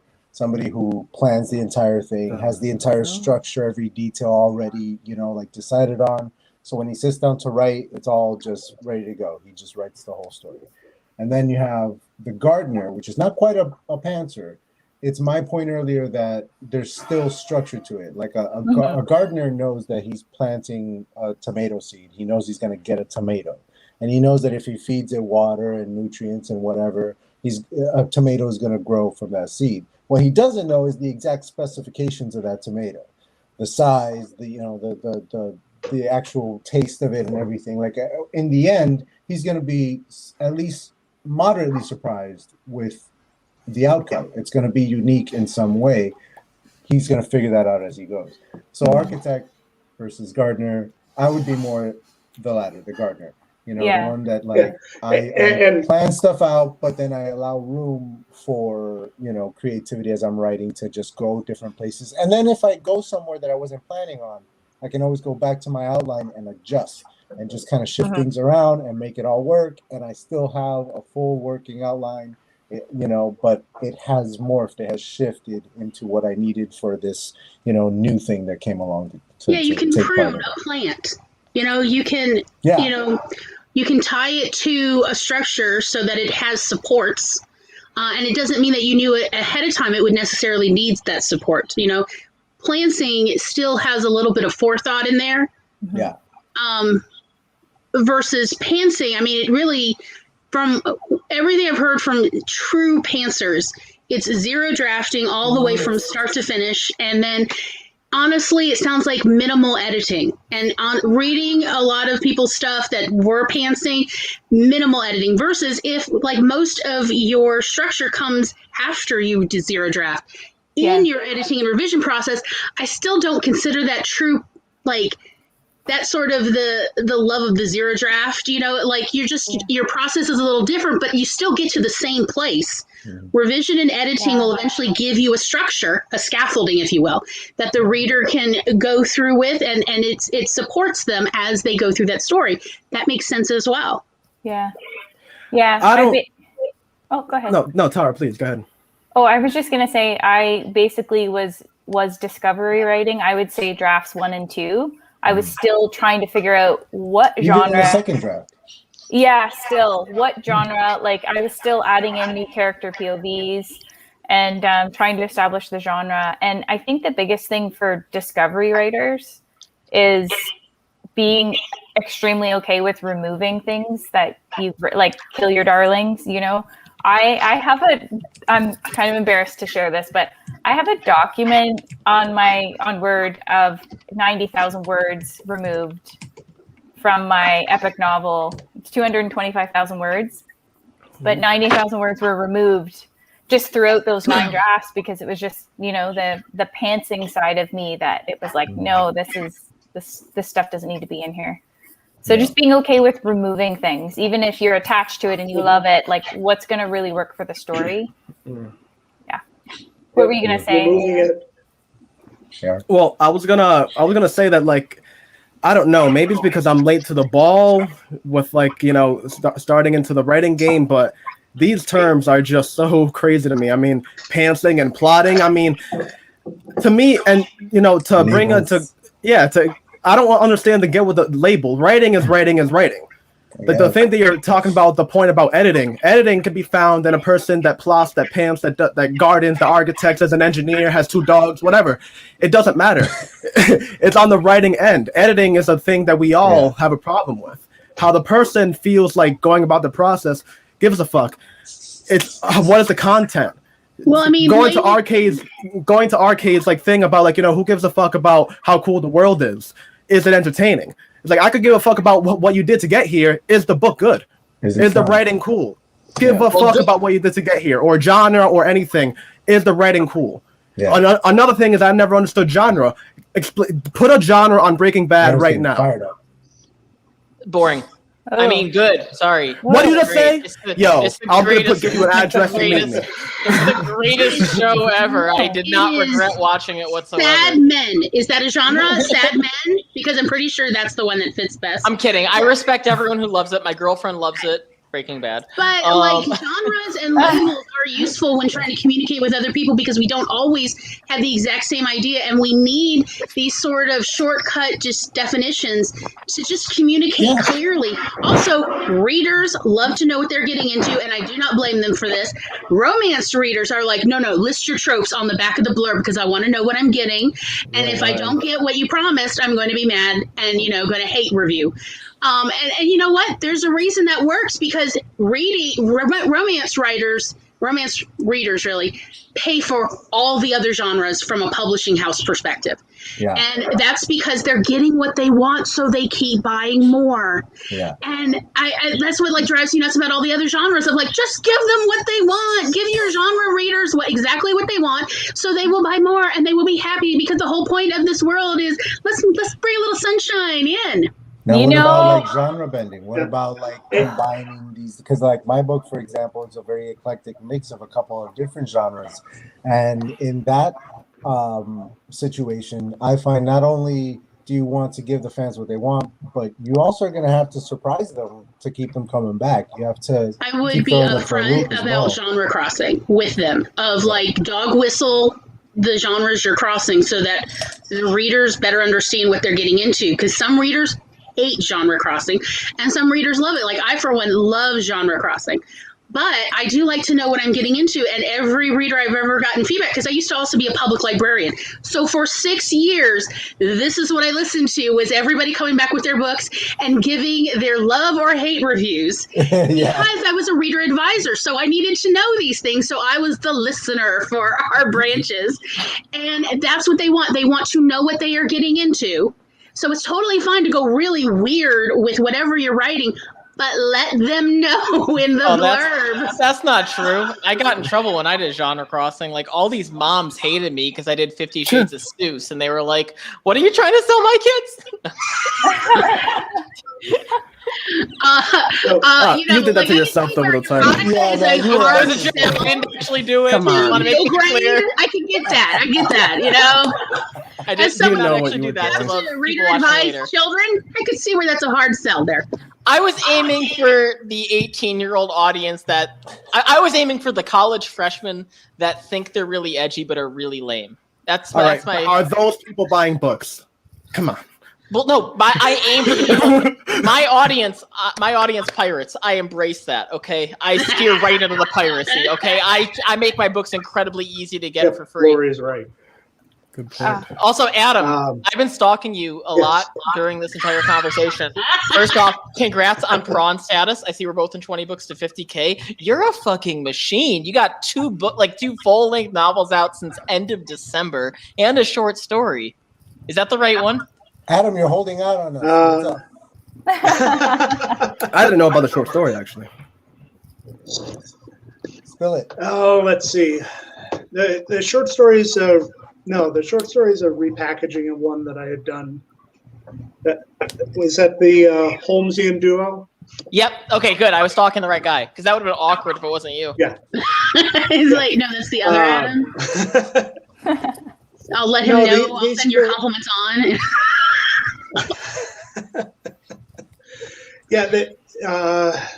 Book 3 came out in December. Book 4 came out last week.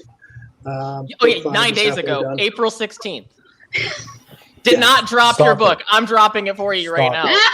Adam, come on our show and let's cross promote your book. Come on. Dude, there you go. I just go to my Network. website. It's all over the place. Yeah, I do author interviews. I do written author interviews.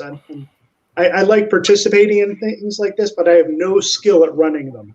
So I don't do the video interviews, but I do author interviews every Monday, and I get, I'm booked until like December. I'm double booked. So I hear you. Yeah.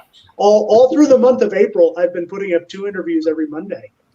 With various Well, authors. dude, thanks and, for taking the time. You want to out talk do this, about 'cause this Yeah. was fairly short notice considering all that. you want to talk Short about notice. crossing genres? Tomorrow I have let's see, who do I have tomorrow? Oh, I have a children's author and a science fiction author. Both interviews going up on the same day. So Nice. I love having people, drop in and tell me about their books. I Same. wanted to say something about the writing and editing process for me. And this is where I think I fall more into the pantser side or the gardener side.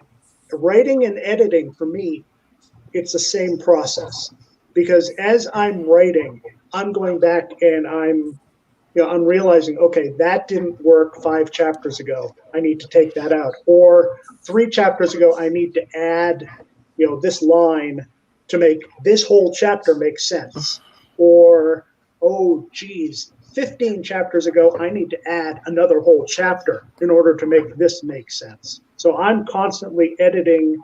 So by the time I get done with draft 0, it's really draft 5.8. Yeah. Because it's gone through so many changes along the way. Adam, I do something similar. I do something similar, but I had to stop doing it. And I'll tell you why. What I was doing was I'll sit down to write an original chapter or whatever it is tonight, right? And then tomorrow night, the beginning of my writing session is to go back and edit everything I wrote the previous night and then start the next new thing, right? And I continue that process. And what was happening was I kept going all the way back to like my prologue, to my first chapter, rewriting stuff, putting it all in there, keeping it like you were saying, just so that it all works later on. But the problem that I was running into was I wasn't getting to the end of anything. Like the beginnings of all my stories were samurai swords that I had folded over and over again, that steel, and like made it perfect. But the endings of my stories were all thin and not as developed. And Kent Sean, who I had on my channel recently, kind of kicked my ass one day and was like, dude, get to the end. Stop going back. Stop. Editing is going to happen. Like, you're going to have to do that anyway. Just keep putting one word in front of the other till you get to the end. Write the end over and over, and that's how you get good at writing things, is by getting to the end of them. And then going back and editing. And I had to, like, it actually is like an instinct that I have to suppress now when I sit down, to not go back and only go forward until I'm done. Right. Like, what do you guys think about all that? It sounds like you kind of went a little bit overboard, because I do kind of the same thing, but I'll only go back to the previous day's work. I keep to remind myself. You're looking very comfortable there, RK. Yeah, RK's doing a vlog right now. Remind myself of where I was, and then keep going from there.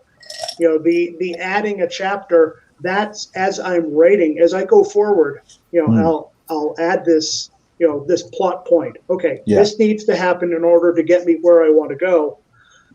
So okay, I can't just drop this in here. I can't just drop this in here. It's not going to make any sense. There's nothing supporting it. There's no scaffolding around it. I need to go back, put in the scaffolding 3 chapters ago, and then I can move forward. And the other thing about genre is that, as a science fiction writer, I love science fiction because it is the genre that can contain anything you want. If you want to write a mystery, but your fans expect science fiction, fine, you can write a mystery, a science fiction mystery. Isaac Asimov did a bunch of them. If you want to write a romance, a science fiction romance, they're out there. If you want to write anything you want, you can fit into science fiction. It's just a time and a place. It's just a not here, not now. If not here, not now. Yeah. Once you're there, you can do anything. It's so free. It's so open. You can write a historical. Tara's novel is a historical novel. Okay, it just happens to be set in the future. If you look at it like that, it's never looked at it that way before. Yeah, it's an epic, but it's set in the future, so it's science fiction. Yeah, Dune is an epic historical novel. It's telling the history of Paul Atreides. Of colonization. But I see. But it's science fiction because it's 10,000 years in the future. Right. That's bananas. So you can write anything in science fiction. Yeah. And to a similar extent with fantasy as well. Yes. I mean, the first Game of Thrones book is technically a murder mystery. It all starts with the murder of Jon Arryn. So it's kind of interesting how, again, my own novel that I'm working on is a murder mystery set in a sci-fi fantasy world. You're gonna have the technology, the hover cars, all that kind of stuff, but at the end of the day, the plot is following a murder mystery. One of my favorite books that when I was this was like, okay, aging myself, this was 20 years ago. I came across a book and it was labeled as a space opera. I love opera, so I was like, okay, it's in space. I love sci-fi. Grew up on Asimov and Heinlein, and it's The Hobbit in space with hobbits, and I loved it until Tolkien's estate took it down. But it was like a book. It was a traditionally published novel, and there's actually 3 in the series. And I was like, this is amazing. This is what, and I literally did say this because I didn't know it was based on The Hobbit at the time. Of like, this is what Tolkien should have written. I literally did say that to all my friends, loaned it out. Because as a space opera, it worked so much better. Also, it was just a normal book size, not like, hi, Well, have I introduced you to my tome? You know? Yeah. But it was hobbits in space, little halflings floating around in no gravity. It was fantastic. Highly recommend. That reminds me of when Neil Gaiman did the Graveyard Book, which is essentially Yes. the Jungle Book in a graveyard. Mhm. This idea of changing the setting or the genre only slightly, really, and the way that it changes the story completely. You know what I mean? Like that's something that I love playing with. You know, there's lots of different schools of thought about fan fiction and all that kind of stuff. But to take, you know, a well-known fairy tale or you know, long adored story and to adapt it into a fresh new way like that, that's a particular challenge that I'm looking forward to tackling in the future. I want to do something like that. Well, if you want a great example of that, Christopher Moore, he did Fool, which is an adaptation of King Lear. He mashed up King Lear and he mashed up King Lear and Macbeth, and then wrote it from the Fool's perspective. Fuck yeah! But it's brilliant, and if you can read through that book and not laugh out loud multiple times, you need to get your sense of humor checked. All right, Bone. since we're winding down at the end of the second hour here, and we're talking about books that are going to make you laugh, I'd like to go ahead and recommend Apocalypse Cow, which is a zombie apocalypse where the zombies are cows. Yep. Is it kosher? Nice. It's ridiculous and hilarious. And There's nothing kosher about diseased meat. I said it.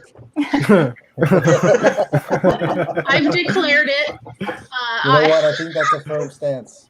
I'm very confident in you know, my estimation of kashrut, and I'm just telling you now, diseased meat is never kosher.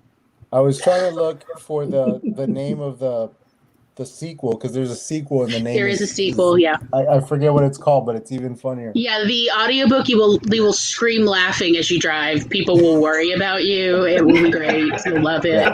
So You'll love it. that's my recommendation for today. So let's do that. What is everybody reading? Let's do a quick round the wheel here of what everybody's been reading and or watching lately. Some recommendations for the audience, maybe. If you can tie it into world building, even better. AR, what you been watching? What have I been watching? Oh, you know what? I just knocked out the Matrix trilogy, which I actually had never seen before. I saw Matrix 1, but I had never seen 2 and 3. You're banished. Yeah, no. But look, I am now. I'm glad you finally I'm seen now it. Now a you big, can actually no, do it. yeah, I'm blown away. Truly and just phenomenal.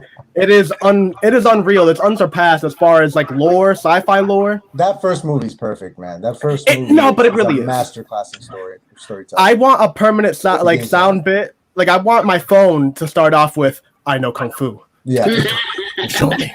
Just that, and then it just goes into the. Oh my god! I mean, just that entire movie is on a different level. Yeah. And what I think, yes. And it's something that I talked about on my podcast, but the Matrix and Star Wars, I think the reason, and to also go on to Adam's point that sci-fi can just go into any genre, Matrix, the lore that is established in the Matrix and the lore established in Star Wars can literally be fit into anything. Stranger Things could easily fit in a Star Wars universe. perfectly, even down to like the Empire being the Hawking's lab, L being force sensitive. I mean, it goes perfectly. You don't have to do a goddamn thing. Even Breaking Bad, if you make like the drug be like instead of being the meth be like some like new, you know, I don't know, light speed technology. Who gives a fuck? Like it could you can bend it into anything that you want. Exactly, new meth. Ooh, space meth. Or the whole spice trade from Dune, right? So, I mean, really, it can go into anything. And The Matrix is another one of the examples. I mean, I love that trilogy so much. I watched the Animatrix the day after. And just talk about world building. I love the Animatrix. I mean... Animatrix, I think, is better than The Matrix. There, I said it. It's so controversial, yet so brave. You're saying a lot of words right now. So brave. You're saying a lot of words right now. Glory, you're up next. What are you doing? Animaniacs is better than Animatrix. Yeah, and you're saying a lot of words now too. I'll give you I'll send you an address. We're gonna duke it out. If we're gonna talk about on Bourbon Street, cross genre, I'm going to plug my. I'm going to admit it. My favorite author of all time is Terry Pratchett. Still, Terry Pratchett got me through Good 2 omens. Years of my mother's pancreatic cancer. I will always owe him a debt. And the book Weird Sisters is his own interpretation of Macbeth in his world, in Discworld. And it is a lot of fun. It also, I feel like it shows very well how to essentially do a mashup in a fun, enjoyable way.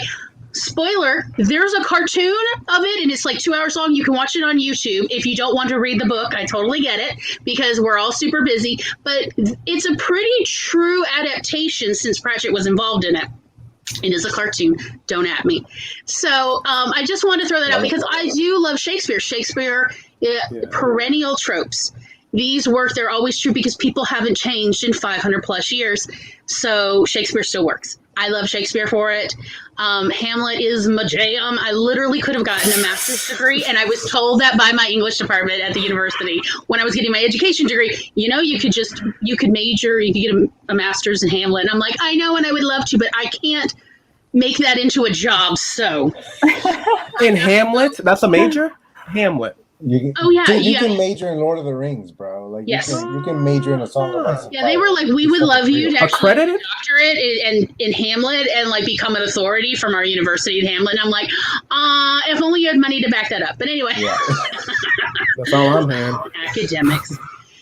So I just wanted to recommend that, straight out, or like any of these Shakespeare mashups. They are a lot of fun since most of us know the basic synopsis of all the popular Shakespearean plays. Even Much Ado About Nothing, the comedies. We all have a kind of feel. I mean, like, honestly, if we're talking mashups, Baz Luhrmann's Romeo and Juliet, that's fantastic. I love it. Set in Miami. Who doesn't love that? So play around with that. That is a fantastic way for burgeoning writers, storytellers, to see how world building, you can honestly just skin someone else's world and tell your own story. And tell it the way you want to, if essentially starting from scratch is a little intimidating. Because let's be honest, for writers, especially younger or, let's say less experienced writers, confidence can be a real hindrance, or the lack of confidence can be a real hindrance. So play around with someone else. Sure, technically it's fanfic. You just change all the names and never tell anybody it's Shakespeare. It's fine. It's fine. So most people won't even figure it out. They won't. They won't figure it out. Or you can do like something I may have or may not have done, which is just use your ex-in-laws, and they will never see themselves in your horrible Southern Gothic novels. So anyway, there's that. I like to kill all my best friends in my stories. You said kill? Please. Yeah. I do. I pull a George R. Martin. Let me tell you. In my story, like it means that I love you with all my. No, you'll be telling that to a therapist for a couple years too. That is messed up. I kill all my bullies. That makes sense. But killing your friends, man, what is going on here? All right, Tara, what do you read? Yeah.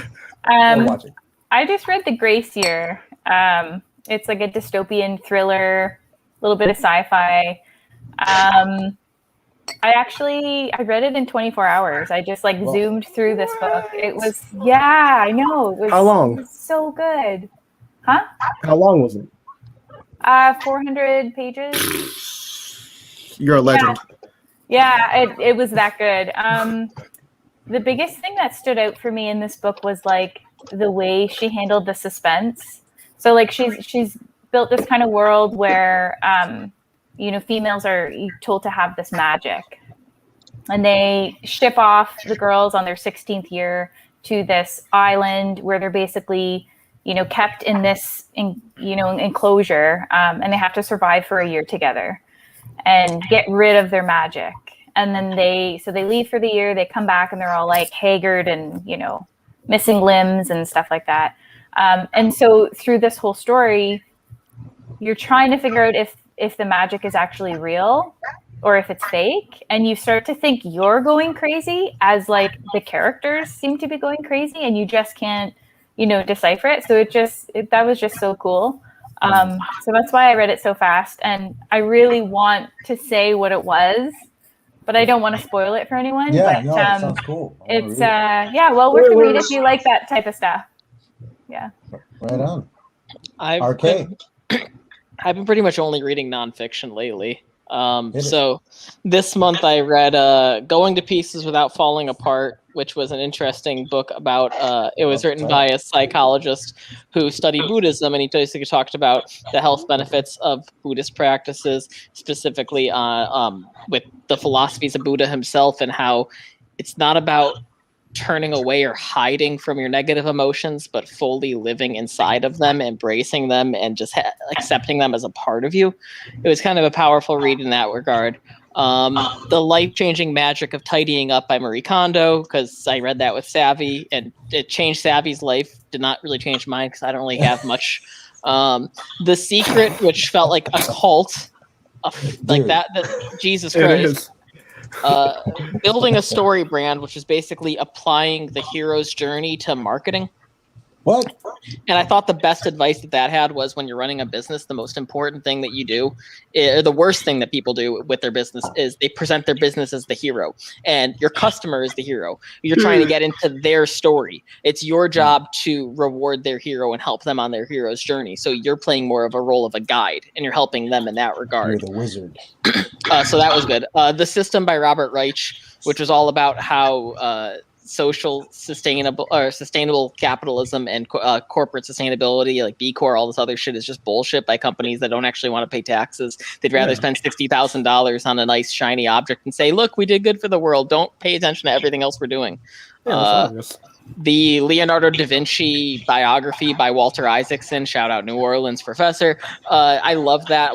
Leonardo da Vinci is fascinating. What I love about his genius, so for one, he's the exact opposite of what we're doing as authors today. He obsessed over an individual piece of art, kept it forever, and didn't actually present it to the world. He was a perfectionist, whereas we're just like, if it's good enough, it's good enough, which I like both. I see the appeal of both, especially if you're trying to make a living.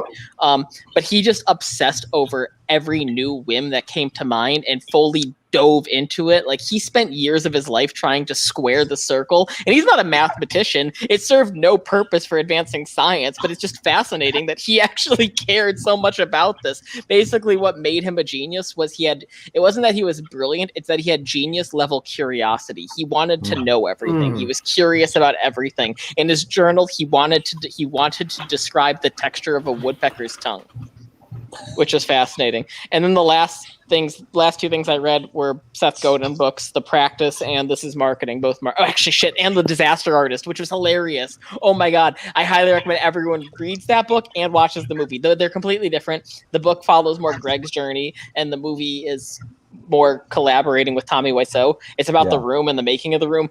Highly recommend it. Fascinating story. I love that book.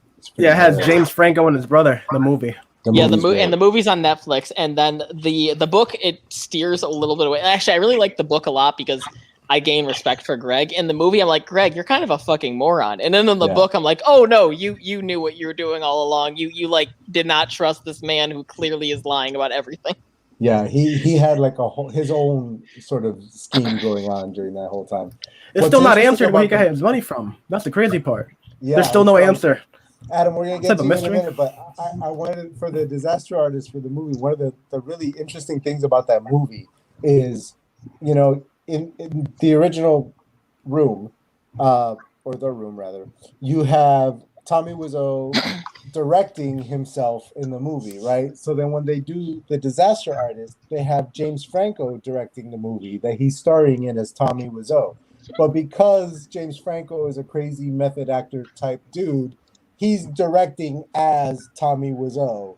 So there's like 4 layers of like insanity going on there, where he's an actor playing a character on screen, making a movie, but the actor playing that character is also making the movie that they're in. It's insane that he actually did it. There should be a making of The Room. I'd read that book. I'd watch that movie, and it has. I just want to present this question to the room. I'm sorry for hijacking your time, Adam. Go for it. I just want to present this question to the room. He's gonna get his time. Is it better to be a cult classic or a mainstream success? Cult classic. Very good question. Because in fairness, a lot of mainstream successes have longevity as well and stick around. But Define a lot. Well, you know, like the big ones like The Dark Knight, for example. I'll throw on The Dark Knight any day of the week. Wait, no, I want to talk books because that's our medium.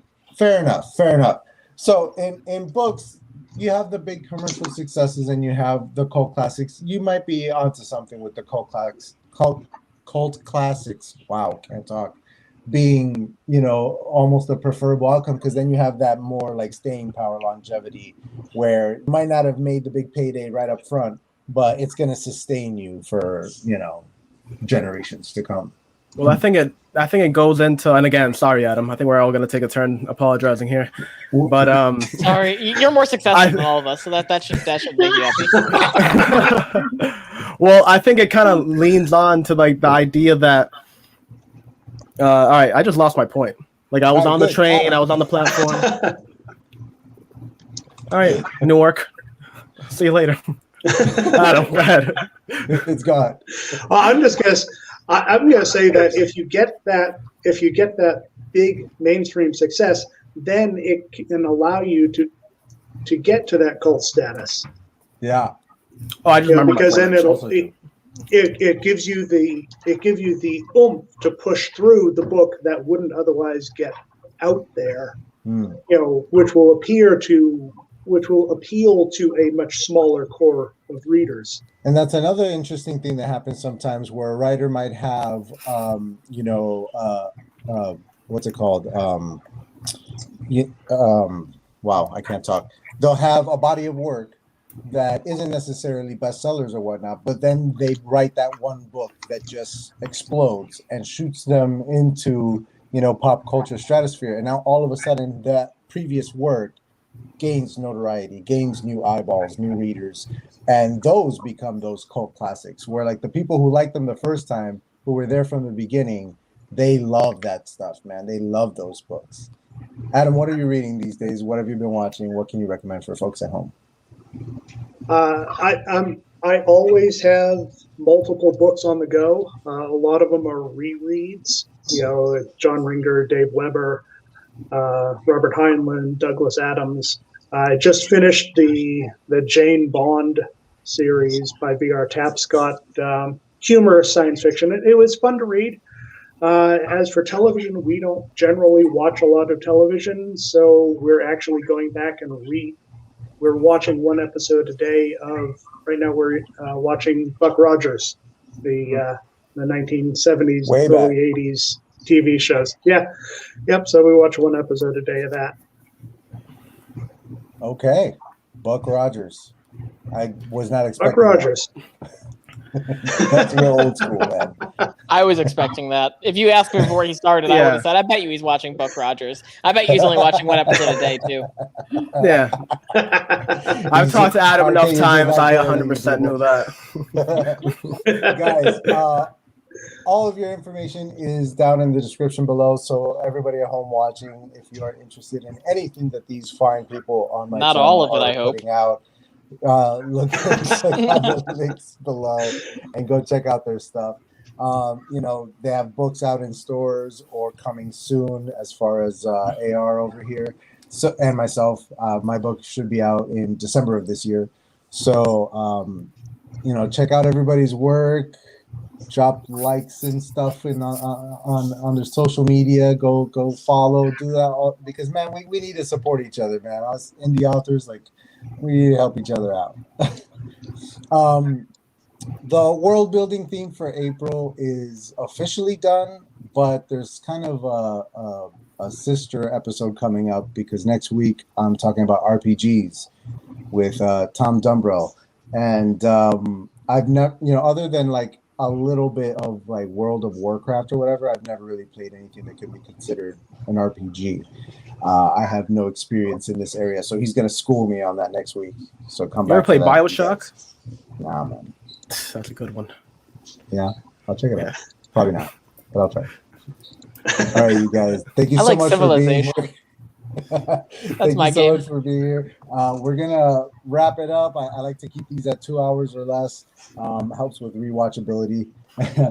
I love the way this turned out, man. Like it kind of went off the rails in the most beautiful way, and I loved it. This was a great conversation. I loved having each and every one of you here, and you're all welcome to come back again if you ever want to come on. Should be a message in my DMs. Glory, I believe that I am on your channel. Yes, tomorrow. And we're going to talk about Guardians, and it just so happens our whole point is it's D&D in space and collaborative storytelling. So get ready and buckle up. I'm in. Guardians of the 4 Galaxy p.m. tomorrow on my channel. Glory Writes the Blues. Find her on YouTube, and let's. Yeah, and on Twitch, same name. 4 p.m. And my episode of your interview comes out tomorrow as well.